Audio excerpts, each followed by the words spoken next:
Hello, I'm David Gorevich. I'm here to talk a little bit about Qnexa and the FDA advisory panel. What is Qnexa? Qnexa is a diet pill. You take it, you hopefully lose a lot of weight. It consists of topiramate and phentermine.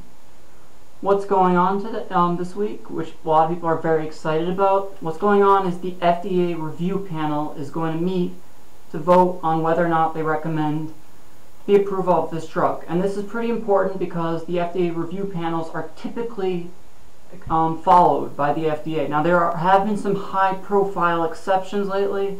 For instance, I did an analysis just a few weeks ago about Acthar.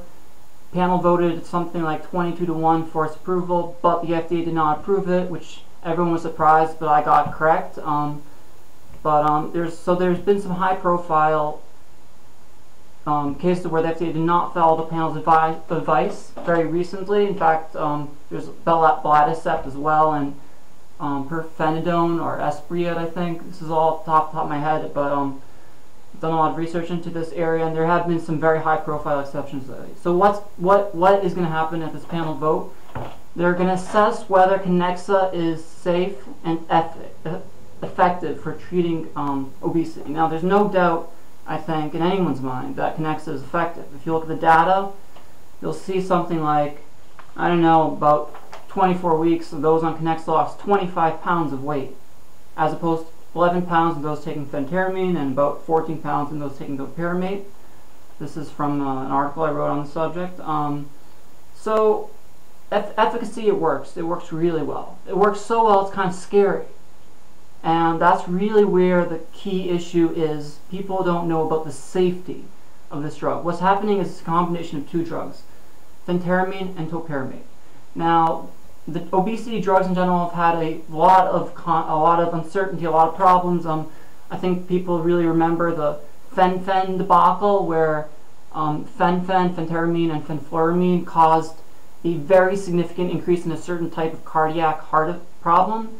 And that was a very high profile event, and since then there's been a lot of hesitancy towards obesity drugs. So the problem is that there's two problems. Firstly, phentermine could potentially have some sort of cardiac issues.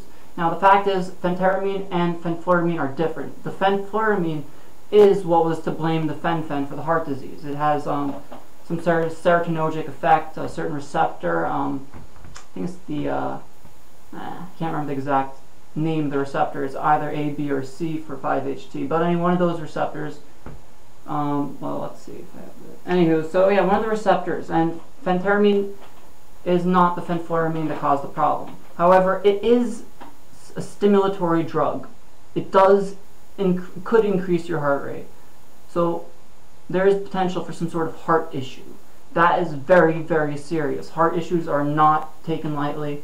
Especially, in fact, this week it's another high-profile thing, Avandia. Fact is, heart issues are not good.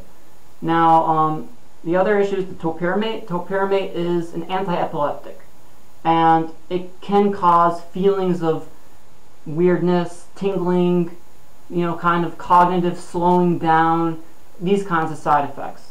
So we got the cardiac problems with the phentermine, potentially cardiac problems, and you got the cognitive problems with the topiramate. Now, the good news is as follows.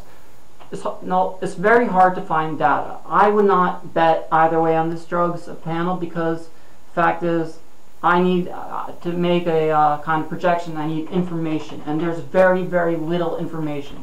Now, carefully combing through government documents and whatever I can get my hands on, it seems like there's not too much of a problem. The discontinuation rates on this drug seem to be similar to those of other obesity drugs, and similar to that of placebo. So you're not seeing a lot of people dropping out of the studies, at least from what I've seen.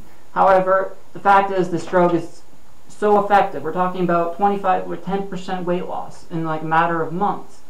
There's something scary about that. With the FDA's current kind of leaning towards a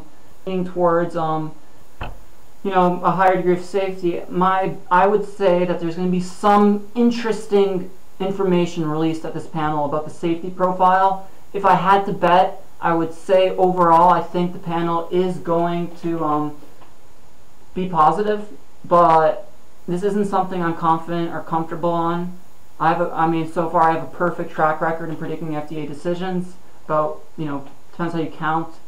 2 for sure. If you count whatever, at least 4 times about. In general, I mean, and I've written hundreds of articles on drugs, and whatever, an outstanding student in pharmacology. I know a little bit about the subject. So again, safety is going to be the problem. If there's a problem, it's going to be the safety. My gut intuition is something's going to come up, something unexpected, something that you might not otherwise hear. The real doubt in my mind is whether or not that's going to be, what kind of impact that's going to have. So again, my name is David Grevich. I'm a biopharmaceutical analyst. I'm also the head of Health and Life, a medical blog site, which, so I hope that clears up some of the issues, and we'll see what happens at the end of the week. Thank you very much.